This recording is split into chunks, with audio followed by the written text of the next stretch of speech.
Studi fenomenologi santri Pondok Mahasiswa Hapsawati Pesantren Zaidul Hasan Priok. Sebelumnya latar belakangnya di sini saya mencantumkan dengan fenomena positif yang sering terjadi dalam masyarakat, termasuk di kalangan santri pondok pesantren. Saya di sini mengambil nafas pondok pesantren Mahasiswa Hapsawati, di mana pondok tersebut hanya bertempat untuk mahasiswi yang kuliah di Unhasa, yaitu hanya mahasiswi saja. Saat ini perubahan gaya hidup santri mereka tidak hanya garis tarik kehidupan dasar. Mereka mulai lebih konsumtif, dipengaruhi oleh kemajuan teknologi, media sosial, dan lingkungan sekitar. Penelitian ini juga menekankan pentingnya menjaga keseimbangan dalam konsumsi, menghindari pemborosan yang dikenal sebagai israf, dan mendorong prinsip masalah atau kemanfaatan dalam bekerja. Selanjutnya di sini ada rumusan masalah. Saya di sini mengambil rumusan 3. Yang pertama ada bagaimana pola konsumsi dan gaya hidup santri pondok mahasiswa Hapsawati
Kemudian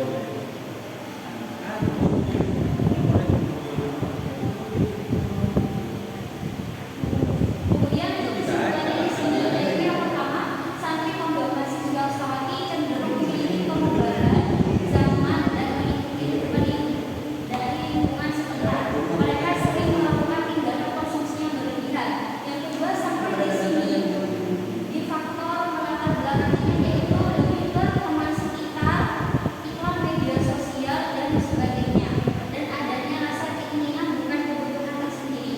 Dan yang kesimpulan yang ketiga disebutkan bahwa mahasiswi memiliki perilaku konsumtif saat berbelanja secara online, menyebabkan mereka berbelanja secara berlebihan yang mengakibatkan perbuatan yang bersikap aswat atau berborosan.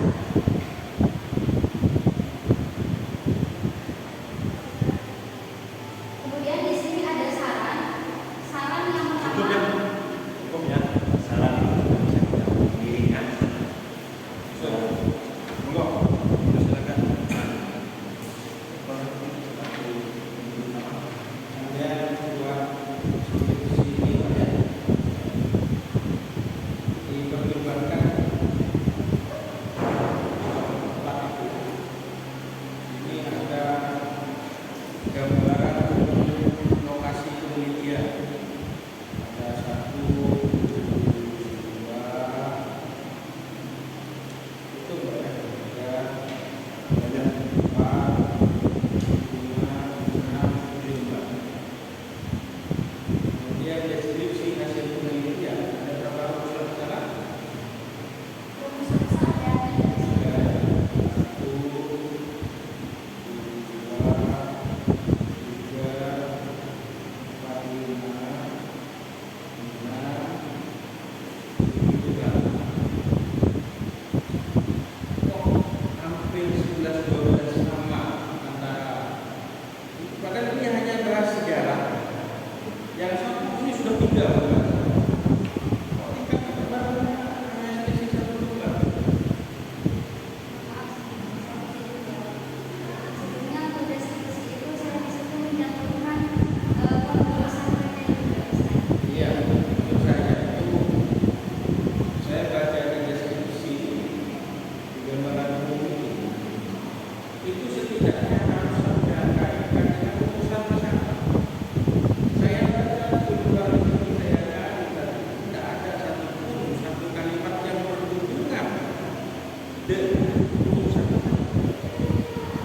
Mungkin di terakhir itu saya kan masih usul saya itu. Ternyata setelah saya lihat ini sama aja. Itu gimana? Ada penjelasan terkait ini? Di bagian deskripsinya. Ya, deskripsi hasil. Kenapa kok? Saya tanya, sampai meneliti sana berapa lama? Berapa lama meneliti di Pondok Putri Ustawati? Mulai dari bulan Januari kemarin. 6 bulan hanya dapat 8 lembar. Hah? Gimana ya?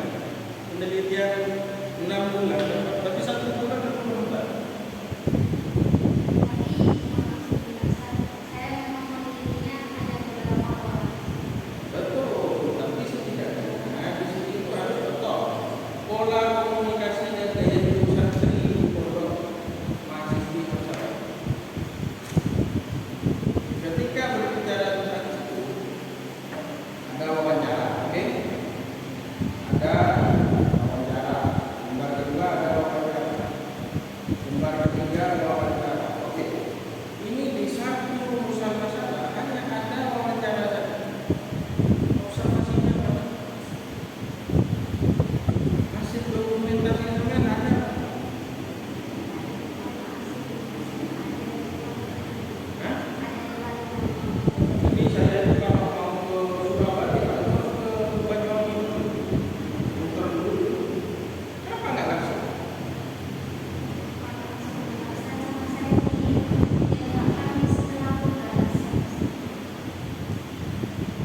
sini kan dijelaskan kalau sampai yang itu menggunakan teknik uji keabsahan data itu menggunakan teknik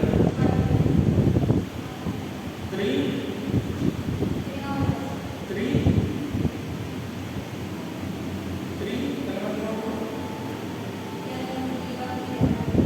ya 350. Sebenarnya pakai apa ya? Nah, triangulasi. Tahu pengertian triangulasi itu? Ya apa definisi dari triangulasi?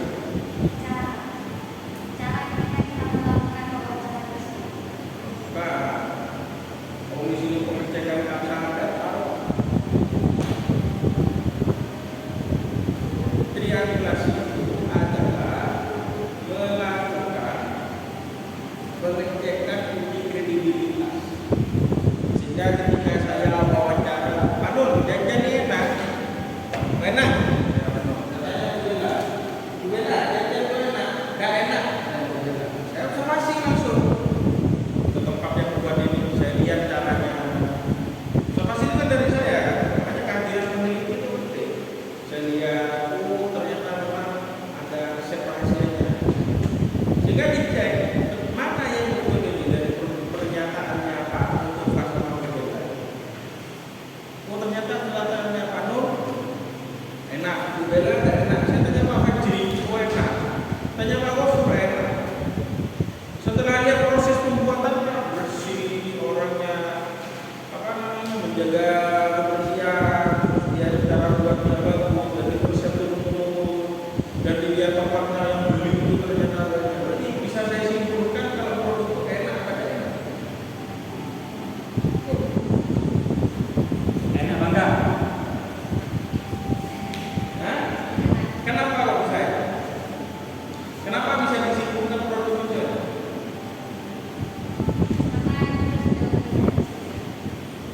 Karena banyak orang yang sudah mengatakan kalau itu enak. Nah, itu yang masuk triangulasi. Nah, di sini tidak ada triangulasinya di mana? Hanya wawancara saja, tidak ada observasi, tidak ada dokumentasi. Dokumentasi itu bukan foto-foto ya, tapi dokumentasi itu adalah semacam dokumen yang istilahnya mensupport, mendukung data yang ada. Makanya kalau itu tadi ada data primer, data sekunder. Nah, data sekunder yang kamu pakai ini apa? Kan belum ada. Apa peraturan, apa keadaan sosial, ada aturan tidak tertulis. Nah, itu semuanya tertuang pada observasi dan dokumentasi. Bukan hanya sekedar wawancara. Kenapa di sini cuma wawancara saja?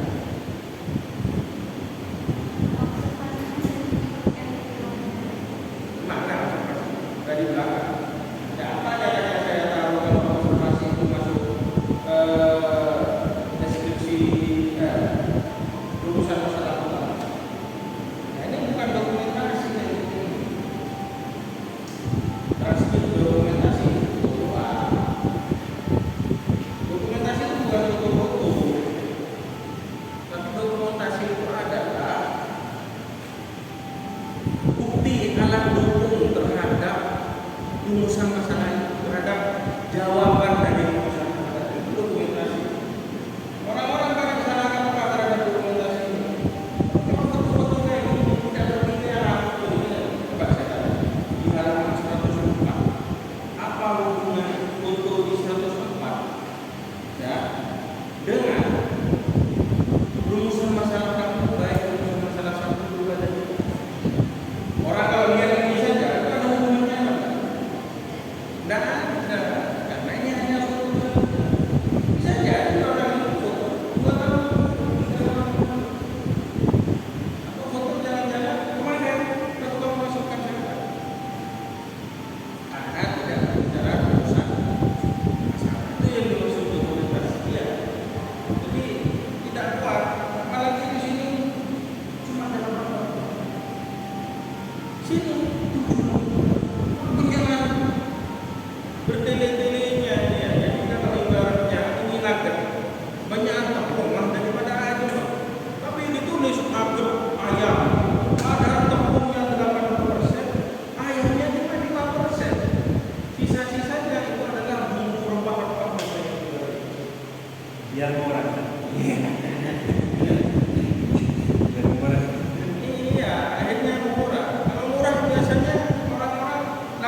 Ketiga ya. Sekarang tunjukkan yang atas nama Mulyadi yang ada di bab bahasa. Di halaman berapa?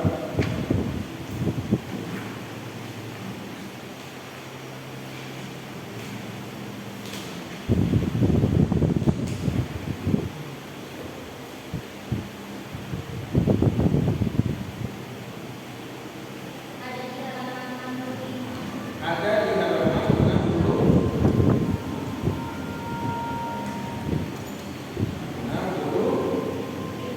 65 mana? 65. Mana 65 di saya 65 belum. Di halaman berapa?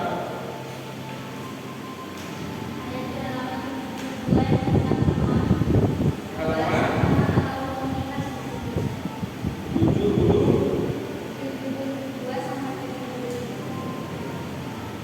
70. 70. Sebenarnya ada kata Mulyadi. Ada nggak itu? Tuh. Dari mana saya tahu ini teorinya Mulyadi? Kalau nggak ada footnote. Kenapa nggak ditanyakan?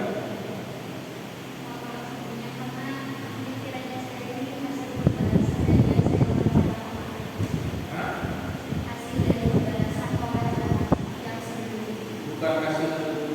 Bukan hasil menyandingkan antara temuan lapangan dengan teori. Dicatat apa dekan ya? Bukan kamu yang saya salahkan, dekannya yang saya salahkan ini.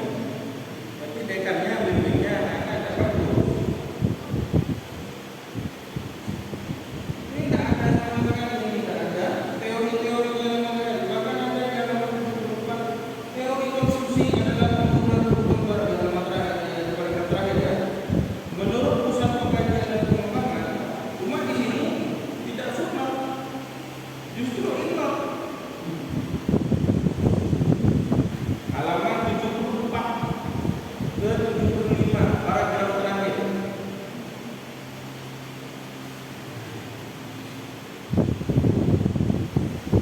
Ya, harusnya kalau di bab 2 itu ada 20 footnote, di pembahasan juga ada 20 footnote yang sama.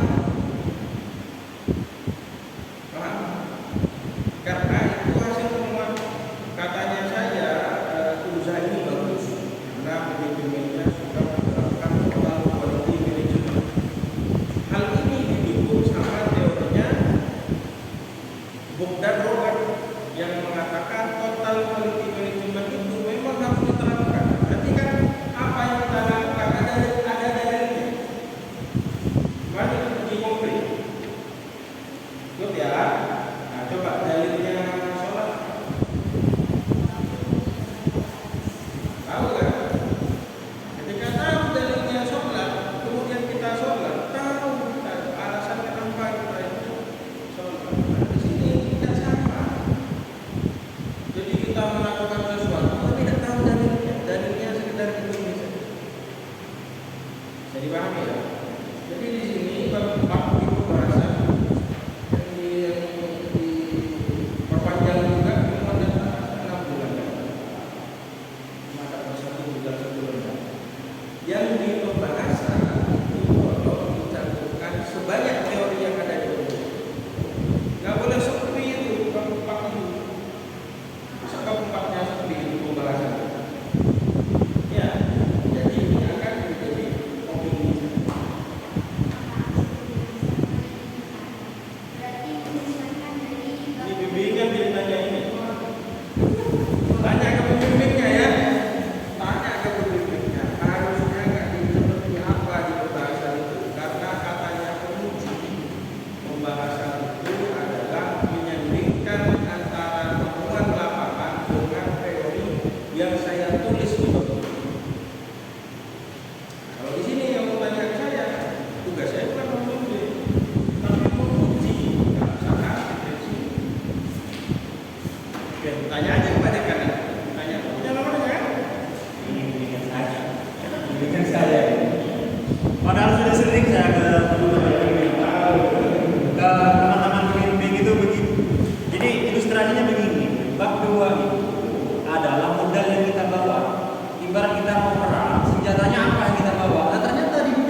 mungkin perlu penekanan yang banyak.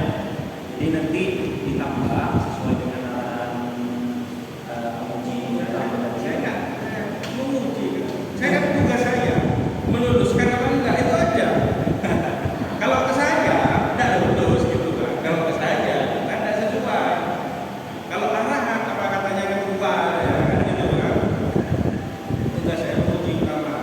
Tugas dia adalah ketua ujian ini. Jadi saya hanya merekomendasikan. Ini tidak lulus, tapi katanya ini lulus sudah kasihan.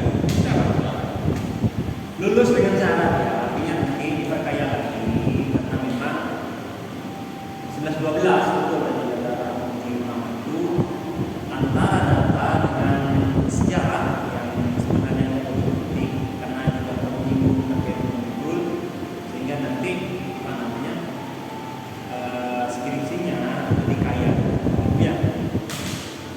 Nah, selebihnya nanti bisa kembali ke saya. Oke, dari Bu Zaidah mungkin? Enggak.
Arahan dari Koprodi kalau nggak salah dulu ya, sebagai fenomenologi.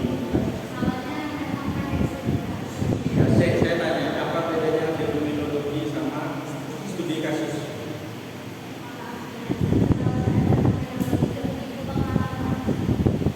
Studi kasus. yang sering terjadi sekarang, Hah? yang mereka jalani sekarang.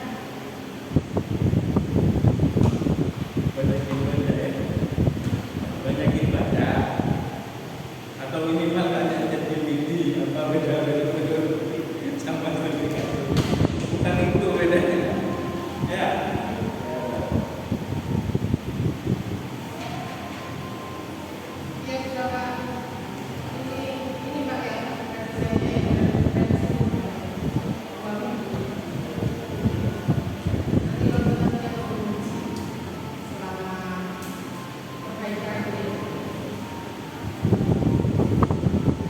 Ya, sudah cukup.